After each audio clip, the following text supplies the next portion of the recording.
উত্তর পূর্ব বঙ্গোপসাগরে একটা নিম্নচাপ তৈরি হয়েছে। আর এই নিম্নচাপটি আগামী 24 ঘন্টায় উত্তর পশ্চিম বঙ্গোপসাগরে সরে আসবে।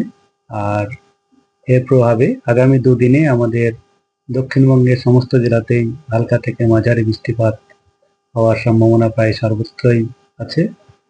এর সাথে সাথে এক দু জায়গায় ভারী বৃষ্টিপাতও হওয়ার সম্ভাবনা রয়েছে। যে জেলাগুলিতে মূলত বেশি সম্ভাবনা সেগুলি হলো আমাদের দক্ষিণ চব্বিশ পরগনা, উত্তর চব্বিশ পরগনা, পূর্ব পশ্চিম মেদিনীপুর এবং হাওড়া, হুগলি, এর সঙ্গে কলকাতার কিছু কিছু এলাকায় হওয়ার সম্ভাবনা রয়েছে।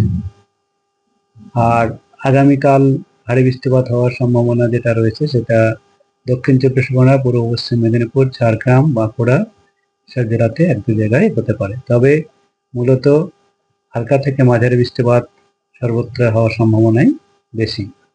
আর এর প্রভাবে আমাদের মৎস্যজীবীদের সমুদ্রে যেতে মানা করা হয়েছে, কারণ দমকা হাওয়া সহ বজ্রবিদ্যুৎ সহ বৃষ্টিপাত হওয়ার সম্ভাবনা রয়েছে।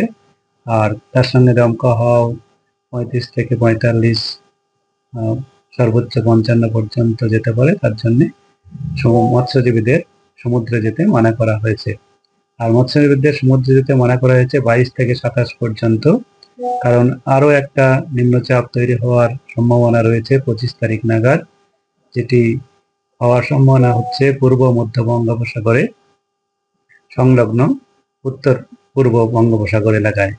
আর এটি 26 তারিখ নাগাদ আমাদের উত্তর পশ্চিম সংলগ্ন পশ্চিম মধ্য বঙ্গোপসাগর এলাকায় সরে আসার সম্ভাবনা থাকবে এবং তার সঙ্গে সঙ্গে এটি গভীর নিম্নচাপেও পরিণত হওয়ার সম্ভাবনা আছে। তবে এটি আমাদের দক্ষিণ উড়িষ্যায় এবং অন্ধ্রপ্রদেশ উপকূল সংলগ্ন এলাকা 27 তারিখ নাগাদ অতিক্রম করার সম্ভাবনা থাকছে। কলকাতা তার পার্শ্ববর্তী অঞ্চলে আগামী দুদিনে হালকা থেকে মাঝারি বৃষ্টিপাত হওয়ার সম্ভাবনা থাকছে কয়েক পশলা। আর এক দু পশলা আজকে থেকে আগামী 24 ঘন্টার মধ্যে ইন্টেন্সও হতে পারে। তবে মূলত কয়েক পশলা হালকা থেকে মাঝারি বৃষ্টিপাত হওয়ার সম্ভাবনায় বেশি।